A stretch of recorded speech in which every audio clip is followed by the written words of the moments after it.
Assalamualaikum warahmatullahi wabarakatuh. Saya Muhammad Raihan Ramadhani, NIM 1911161100005.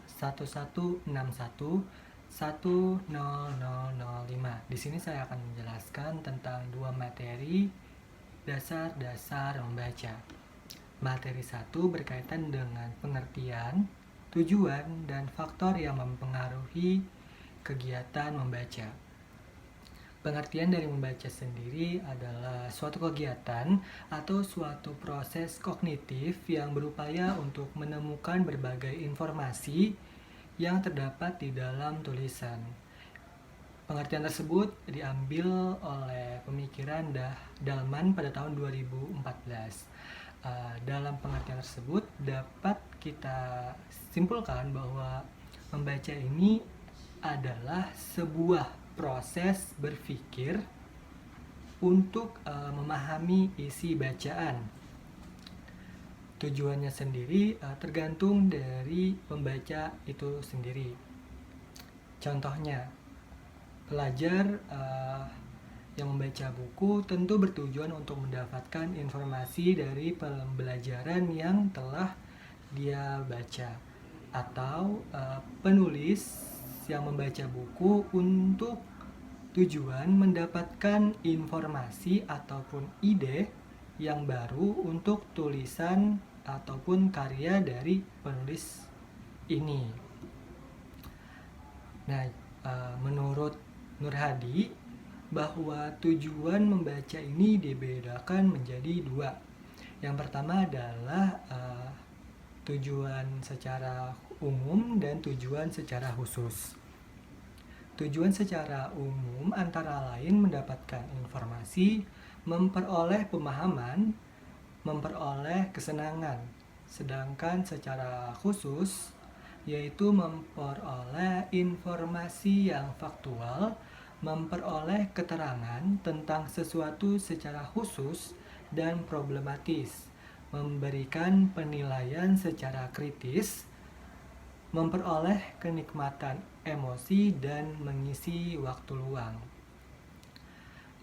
Faktor yang dapat mempengaruhi dalam kegiatan membaca ini menurut Lem dan Arnold dalam buku Faridah Rahim di tahun 2008 ada 4, yaitu faktor fisiologis meliputi kesehatan fisik ataupun jenis kelamin. Yang kedua adalah faktor intelijensi yang berkaitan dengan cara berpikir dan respon dalam berpikir itu sendiri. Yang ketiga adalah faktor lingkungan, mencakup dari latar belakang pembaca dan juga sosial ekonominya. Yang terakhir adalah faktor psikologi. Jadi faktor ini mencakup tentang motivasi, minat, kematangan emosi, sosial, dan penyesuaian diri. Materi kedua berkaitan dengan jenis-jenis membaca dan teknik dalam membaca. Jenis yang membaca pertama adalah membaca nyaring. Membaca nyaring ini merupakan kegiatan membaca yang dilakukan dengan cara melafalkan setiap kata, kalimat dari bacaan yang kita baca. Dengan kata lain, membaca nyaring ini adalah membaca dengan membunyikan bunyi-bunyi secara lantang dengan tetap memperhatikan pelafalan vokal maupun konsonan dan nada ucapan. Membaca nyaring ini berfungsi untuk memberikan pendengar agar dapat memahami bacaan yang telah atau sudah dibaca oleh kita dengan lebih jelas. Tidak hanya itu, membaca nyaring juga berguna untuk membuat mereka fokus pada hal yang dibacakan, bukannya malah melamun. Yang kedua adalah membaca dalam hati. Membaca jenis ini adalah membaca tanpa suara dan menekatkan terhadap pemahaman dari isi bacaan. Nah, membaca dalam hati ini berfungsi untuk kita lebih memfokuskan pada materi tersebut agar lebih mudah dipahami dan tidak mengganggu orang lain yang ada di sekitar kita. Yang ketiga adalah membaca survei. Membaca jenis ini digunakan untuk mengetahui gambaran umum isi bacaan serta ruang lingkup dari bahan bacaan yang hendak kita baca. Dalam praktiknya sendiri, jenis membaca ini berfungsi untuk mencari dan menelaah bagian yang dianggap penting. Yang keempat ada membaca sekilas. Membaca jenis ini membuat mata bergerak dengan cepat untuk melihat, memperhatikan bahan tulisan untuk mendapatkan informasi secara cepat. Tujuannya adalah untuk mencari informasi secara tepat pada bacaan yang ingin dibaca atau dicari. Yang kelima adalah membaca dangkal. Jenis membaca ini untuk memperoleh pemahaman tanpa mendalami bacaan yang telah dibaca dan berfungsi untuk mencari kesenangan ataupun hanya hiburan semata. Yang keenam ada membaca teliti.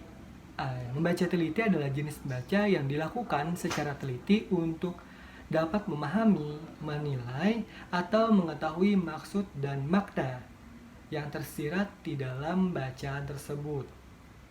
Nah, jenis ini berfungsi untuk mengetahui pesan yang ingin disampaikan oleh penulis kepada para pembaca. Yang kedelapan adalah membaca kritis. Membaca kritis adalah kegiatan membaca yang dilakukan secara bijak, penuh tenggang hati dan juga mendalam, evaluasi serta analisis pada bacaan tersebut. Jenis ini bertujuan untuk menganalisis bacaan tersebut agar dapat dipahami dan mengevaluasi bacaan tersebut.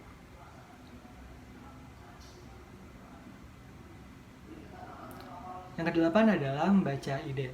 Membaca ide adalah kegiatan membaca untuk menemukan dan memahami dari ide, gagasan, ataupun maksud dari pengarang.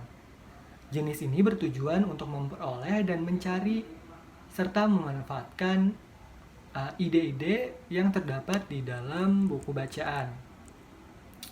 Yang kesembilan adalah membaca bahasa asing. Membaca jenis ini bertujuan untuk memperbesar daya kata ataupun mengembangkan kosakata yang sudah kita miliki ataupun juga tataran bahasa yang lebih luas. Jenis ini bertujuan untuk mencapai kefasihan kita di dalam bahasa asing. Yang terakhir adalah membaca sastra.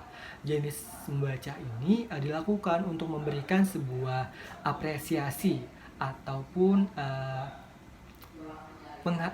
penghargaan terhadap sebuah buku sastra atau bahkan demi kepentingan studi dan juga pengajian. Materi terakhir adalah teknik membaca. Teknik membaca ini meliputi 4 teknik, yaitu skimming, scanning, selecting, dan skipping. Untuk skimming sendiri adalah teknik membaca dengan cara mengambil intisari dari bacaan untuk mempermudah mengetahui isi buku tersebut secara tepat. Langkah dalam menggunakan teknik ini adalah yang pertama membaca judul dan juga subjudul dari sebuah buku untuk mengetahui ide apa yang dibahas.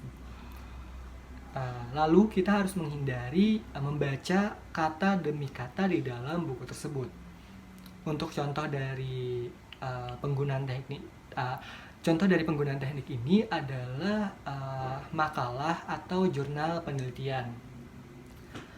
Teknik yang kedua adalah scanning.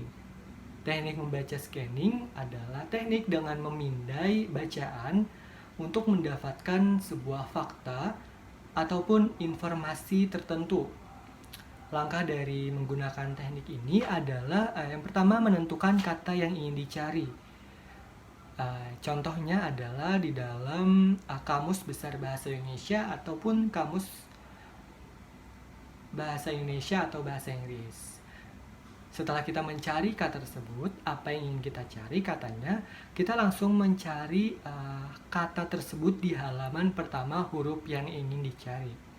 Contohnya, saya ingin mencari kata pasar, maka saya akan membuka halaman dengan huruf P di dalam buku tersebut. Contoh dari teknik ini digunakan untuk membaca kamus ataupun buku telepon. Yang ketiga adalah teknik selecting. Teknik ini kegiatan membaca dengan cara baca pilih yang digunakan untuk mencari bahan bacaan yang sesuai dengan kebutuhan kita. Langkah-langkahnya adalah yang pertama mencari dengan cara memilih bacaan yang ada pada halaman daftar isi ataupun sejenisnya. Contohnya adalah saya ingin mencari tentang pembudidayaan tanaman hias di pedesaan. Saya akan mencari sebuah buku yang berkaitan dengan itu, lalu mencari daftar isi dan menemukan bacaan yang terkait dengan apa yang ingin saya cari. Contoh bacaan di sini yang bisa digunakan dalam teknik ini adalah koran ataupun majalah. Yang terakhir adalah teknik skipping. Teknik ini membaca dengan cara melompati atau mengabaikan dari bagian yang dirasa tidak kita perlukan. Langkah dari teknik ini sendiri adalah mencari bagian yang penting yang dirasa perlu untuk kita baca. Contoh dari teknik yang dapat kita gunakan dalam bacaan ini adalah buku pelajaran yang ingin kita pelajari. Mungkin itu saja yang dapat saya jabarkan dalam video ini. Apabila ada kesalahan, saya minta maaf. Terima kasih. Wassalamualaikum warahmatullahi wabarakatuh.